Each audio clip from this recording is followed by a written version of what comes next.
Mislim, to govorjenje o tranziciji, ko postane tranzicija alibi za vse možno. Koliko časa bo trajala ta tranzicija? 50, 100, 200 let? Človeška življenja so omejena. Večino mojega življenja sem jaz v neki tranziciji. Jaz končno želim biti v nekem sistemu, ki je prenehal biti v tranziciji in se začne aktivno ukvarjati z določenimi zadevami. Seveda, ključno vprašanje pa je postaviti pod vprašaj sistem. Mi živimo v sistemu, ki proizvaja revščino. Mi živimo v sistemu, ki proizvaja razslojevanje ljudi.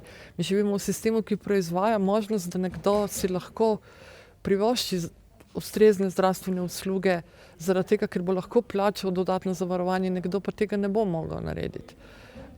Mi živimo v sistemu, kjer je javno šolstvo postalo predmet nekega političnega vplivanja. In to so vse stvari, ki jih sistem proizvaja. Ampak na žalost, kot da bi se vse stranke levosredinskega spektra bale tega, da govorijo o tem, zakaj je sistem odgovoren. Skratka, kot da bi živeli v sistemu, v katerem lahko mislimo konec sveta, dejansko pa je prepovedano misliti ali pa vsaj sanjati drugačen sistem, kot je kapitalizem.